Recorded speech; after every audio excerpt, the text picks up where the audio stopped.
As far as the Warriors, I'm a little surprised. I thought that Dallas would take one, maybe 2 games. Thought it would go 6 games in this series. Here's Steve Kerr, the Warriors head coach, on the performance yesterday. We got off to a great start, and we were playing exactly how we needed to. Felt very confident that if we just settled down, we'd be in good shape. And the guys did a great job of getting control of the game back. Then there was the big play. It was Andrew Wiggins. I keep saying Alan Wiggins. Somehow I'm caught up on the San Diego Padres infielder. Andrew Wiggins. Alan Wiggins did not play in the game. I checked the box score. Andrew Wiggins had a dunk on Luka Doncic, and this is how it sounded. Brunson defends, snaps it outside to Wiggins. Goes by Bowie. Oh! Drops the sledgehammer. But they're going to wipe it away. They called an offensive foul. Wow. Oh, my goodness. I've got to see this again. All right, that's Reggie Miller with Kevin Harlan. They called it an offensive foul. That was later overturned. Luka tried to sell it that he got hit in the face. I mean, Luka's got to stop with every play that if it doesn't go his way, somehow he got hit. Somehow it should be a foul. That was just a great play. And he got caught in no man's land. That's where you kind of go and you go, uh-oh, and then you try to get out of the way. Here is Luka after the game talking about Wiggins' dunk. Can you give us your view of what happened on when Wiggins dunked on you? I mean, I got hit a little bit, but that was impressive, I'm not going to lie. I saw the video again, I was like, oof. That was pretty incredible, and I wish I had those bunnies.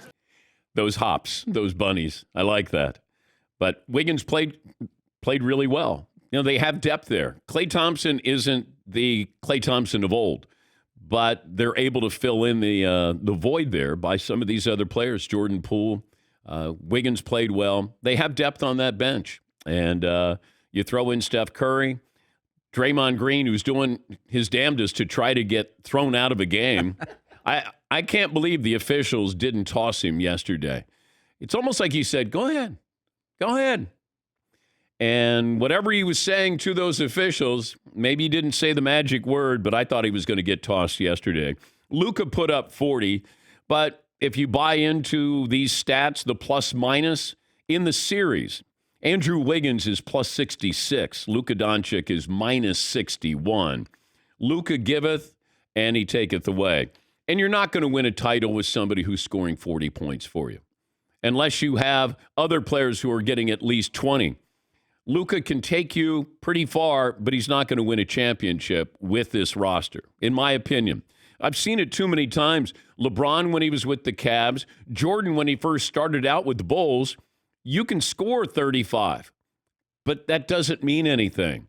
You got to be able to have teammates. That's why LeBron went to Miami. That's why Michael at one point, I think, was the 5th or 6th highest paid player on his own team. He knew that he needed stars there because when we label somebody the greatest or one of the greatest of all time, we start with championships. That's why LeBron left to go to Miami. He needed help. Michael needed help. Luka needs help. And then you start to wonder what kind of player would complement Luka Doncic and vice versa.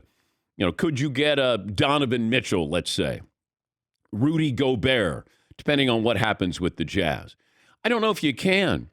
Dinwiddie, Brunson, they're nice stories, but you need to have that second. You need to have that B+, even a B- in there to go along with Luka.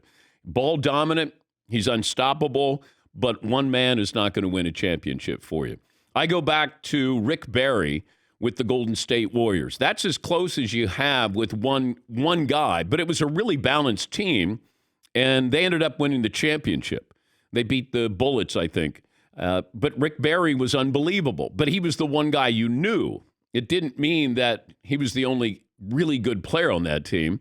Well, Rick Barry, one of the greats of all time. It's hard to do that. Even Lou Alcindor needed Oscar Robertson when he won in Milwaukee. Kareem was not going to win it by himself. You have to have those players.